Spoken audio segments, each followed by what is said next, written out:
상장 폐지 결정 통지라는 문장을 보는 순간 투자자는 깨닫게 됩니다. 내가 산 것은 기술이 아니라 거래소의 결정과 시간표에 대한 확률이었다는 사실입니다. 그래서 더 무섭습니다. 이런 종목은 실적이 아니라 절차가 주가를 흔들기 때문입니다. 2025년 12월 4일 나스닥 티커 STAI, 미국 조지아주 버퍼드에 본사를 둔 스캔테크 AI 시스템즈 인코퍼레이티드가 그 현실을 그대로 보여줬습니다. 정규장 마감 기준 주가는 0.31달러 근처로 하루 30%대 급등했고 장후에는 0.35달러 근처까지 다시 올라갔습니다. 거래량은 약 2,700만 주였습니다. 초소형주에서 이런 거래량은 보통 가치의 재발견이라기보다 이벤트 확률의 재계산에 가깝습니다. 이 회사는 CT 기반 보안 검색 장비와 인공지능 판독 솔루션을 만든다고 소개되어 있습니다. 공항 수화물 항만과 국경의 화물 핵과 에너지 같은 중요 인프라가 주요 대상이라고 말합니다. 설립은 2011년이고 직원은 10여 명대 중반입니다. 시가총액은 약 2천만 달러 수준입니다. 1년 매출은 100만 달러대인데 1년 손실은 2천만 달러대입니다. 52주 주가 범위는 0.17달러대에서 12달러대까지 크게 벌어져 있습니다. 이 숫자들은 투자자에게 솔직하게 말합니다. 아직 돈을 많이 벌지 못하는데 돈은 많이 쓰고 있다는 뜻입니다. 그런데도 주가가 크게 움직인 이유는 매출이 아니라 상장 유지 리스크가 핵심 이슈로 떠올랐기 때문입니다. 여기서 미스터리는 정상적인 상장사 운영과 비교할 때 더 선명해집니다.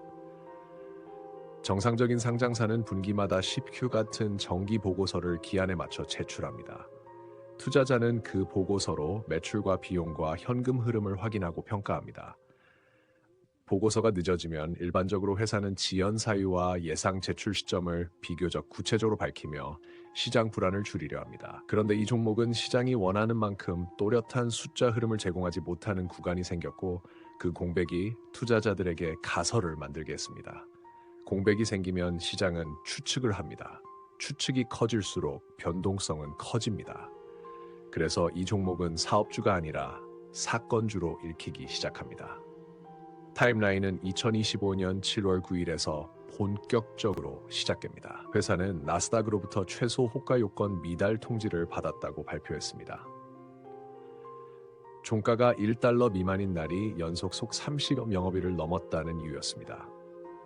일반적으로 이런 통지를 받으면 180일가량의 개선 기간이 주어지고 가장 정상적인 해결책은 사업 진전으로 주가가 자연스럽게 1달러 위로 올라 일정 기간 유지되는 것입니다. 하지만 초소형주는 거래 구조가 얕아 주가가 쉽게 흔들리고 시장 신뢰가 떨어지면 정상 경로로 회복하기가 어렵습니다.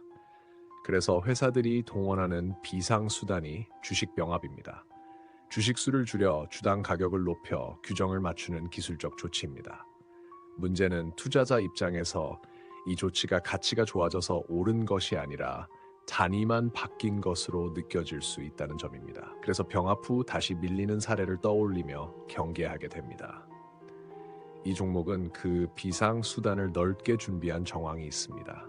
주주총회 관련 문서에서 주식 병합 비율을 1대 2부터 1대 100까지 폭넓게 쓸 수 있는 권한을 요청했고 총합일 때 250을 넘지 않는 범위가 언급됩니다.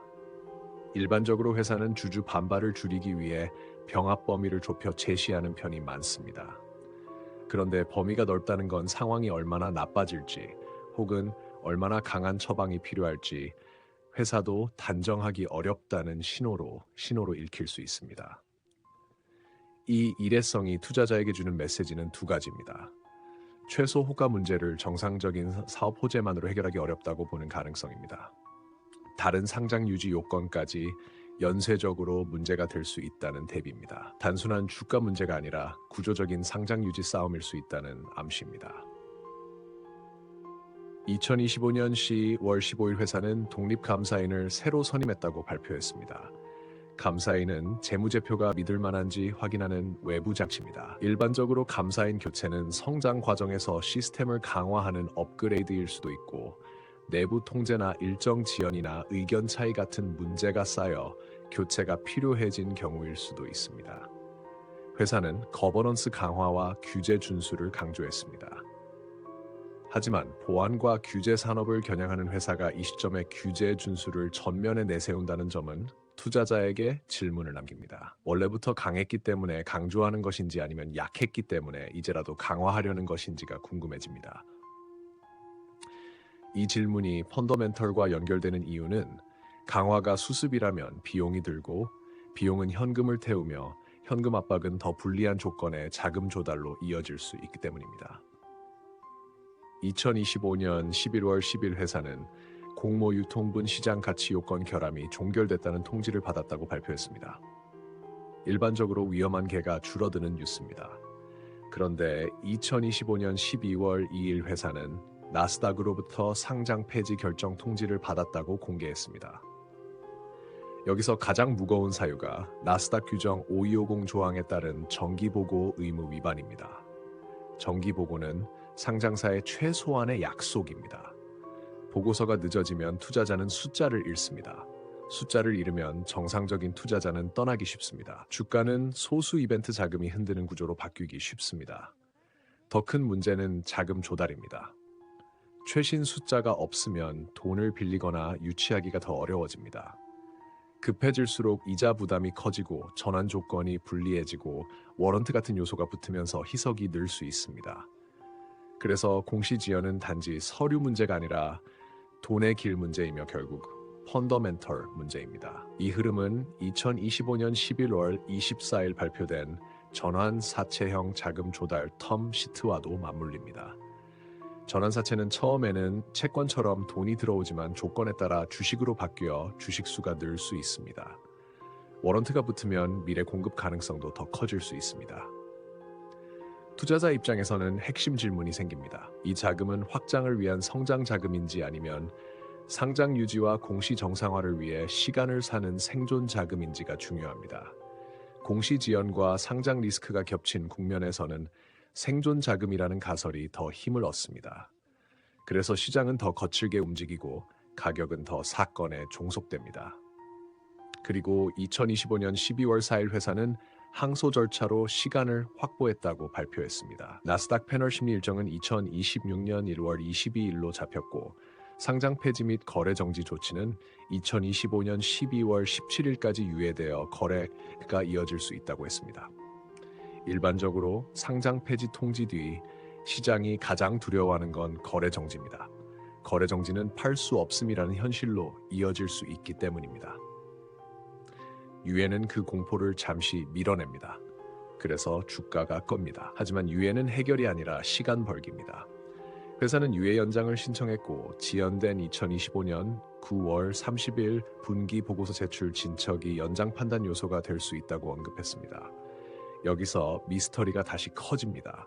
단순 일정 문제라면 보통 지연 사유와 제출 시점을 더 구체적으로 설명하는 것이 일반적입니다. 그런데 구체성이 약할수록 시장은 내부 통제 문제, 회계 처리 이슈 감사 과정 마찰, 인력 부족, 현금 부족 같은 여러 가설을 늘립니다.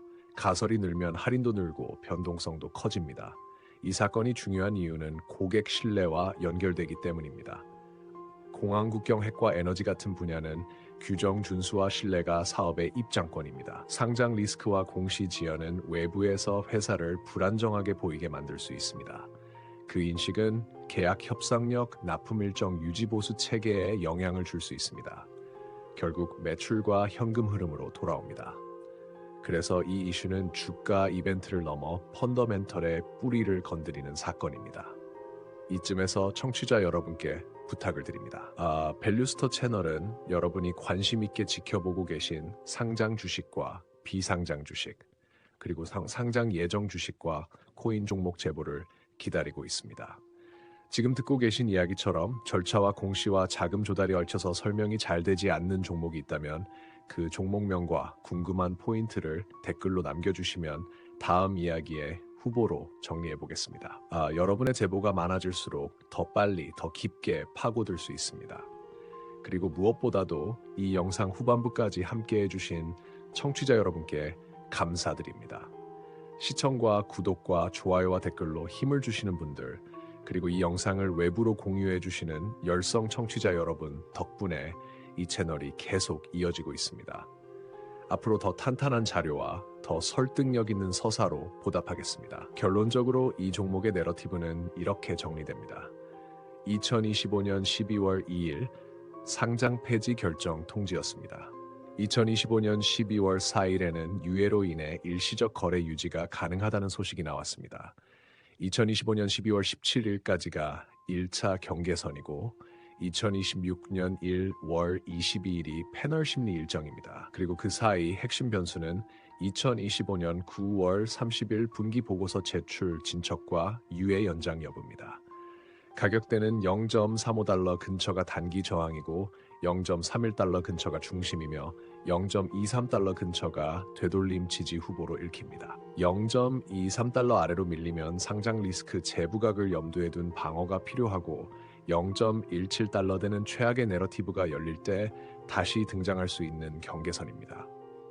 이 종목은 아직 기술보다 절차에 반응하고 있습니다.